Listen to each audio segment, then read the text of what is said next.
So we're going to kind of analyze where it falls on the sweet spot and kind of our take on what we've seen over many decades of shooting. So, Roy, gear does matter, but it doesn't matter that much. Is that about as an ambiguous statement as I could possibly make?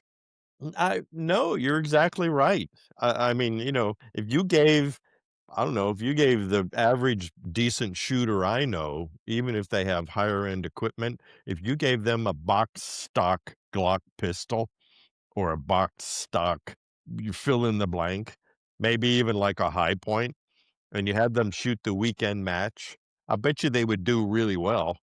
You Yeah. know? I mean, Yep. I'm a few percentage points below maybe what they normally would have scored, but if you take another shooter who's a beginning shooter, and you give him that competitor's high-end fancy ass double stack red dot scoped, pistol, the beginning shooter is not gonna shoot really any better. You know, Exactly. I mean, they're still gonna miss, they're still gonna fumble their reloads, they're still gonna do all that kind of stuff, so, I mean, I equate it to tool usage. I think virtually everyone watching or listening to this is a tool user. It's just because that's what we do, right? You know? I first started doing lathe work and machine work, 40 years ago, right? Well, I started with a little tiny Unimat lathe, and I had no idea what I was doing, and I messed everything up.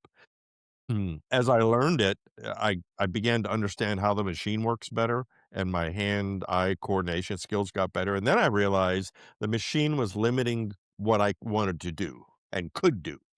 So I bought a bigger, better one, right? And at first, couldn't really use the machine to its full ability, and I was wasting the machine's time kind of.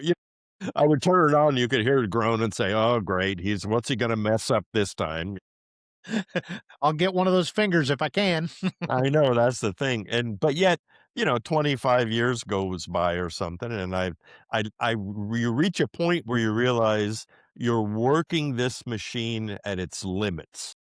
you know, and your skill set is good enough that it's like you want better. I can make use of it. So a couple of years ago, I bought a really, really nice lathe and milling machine, and it was so satisfying because it allowed me to do that extra kind of like 5%, you know?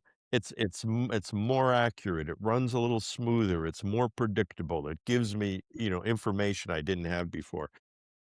And shooting is exactly the same way, and I know it's like people accuse us of beating this into the dirt, but it's in co comments constantly, "What gun should I buy? I wanna participate in weekend matches, and I don't know, this guy has a $5,000 1911, do I need to have that in order to compete?" You've heard them. You get all the same comments and questions that I do, and then they almost don't wanna believe you when you say, That's "You absolutely you true. really yeah, you really Yeah. don't need to do that. Well, Yeah. the guy at the gun store said that I would be shooting myself in the foot literally and figuratively if I just bought an entry level, gun." And it's like I mean, you can't explain that. It's why I like to teach women because when women often it's really interesting. We're getting more and more women watch our videos and listen to the YouTube, our stuff here.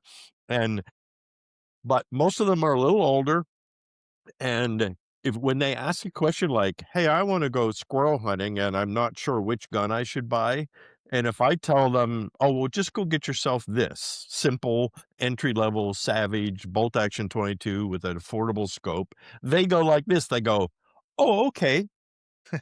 Yeah. And then they go do it, and then usually a month or 2 later, I get a comment back saying, "Wow, Roy, you were exactly right. It's so interesting. I'm learning how to use it now, and I can see someday I may want a better gun." Yeah. Right? Now, Exactly. if we male egotistical idiots would only just do the same thing, we'd be alright. Yeah.